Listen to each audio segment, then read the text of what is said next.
Touring visor, million backrest மற்றும் cross card ஆகிய அம்சங்கள் இந்த மாடலில் உள்ளன. என்ஜினானது 6 ஸ்பீட் கியர் பாக்ஸுடன் இணைக்கப்பட்டிருக்கிறது. 350 பைக்கின் லெகசி எடிஷனின் மேம்படுத்தப்பட்ட அம்சங்களுடன் ஜாவா 350 லெகசி எடிஷனை ஜாவா மோட்டார் நிறுவனம் அறிமுகம் செய்துள்ளது. இந்த மாடலின் அறிமுக விலையாக முதல் 500 வாடிக்கையாளர்களுக்கு ரூபாய் 1.99 லட்சம் என்று இந்த பைக்கை விற்பனை செய்ய திட்டமிடப்பட்டுள்ளது. அதன் பிறகு ரூபாய் 16,000 அதிகரிக்கலாம் என கூறப்படுகிறது. இதனுடன் லெதர் கீச்செயின் மற்றும் ஜாவா 350 மினியேச்சர் மாடல் ஒன்றும் லெகசி எடிஷனை வாங்கும் வாடிக்கையாளர்களுக்கு கொடுக்கப்படுகிறது.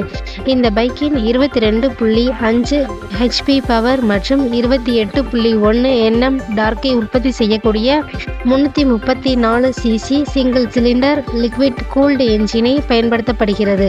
இந்த என்ஜினானது 6 ஸ்பீட் கியர் பாக்ஸுடன் இணைக்கப்பட்டிருக்கிறது. மேலும் தகவல்களுக்கு தமிழ் மீடியா 360 சேனலை லைக் அண்ட் ஷேர் பண்ணுங்க.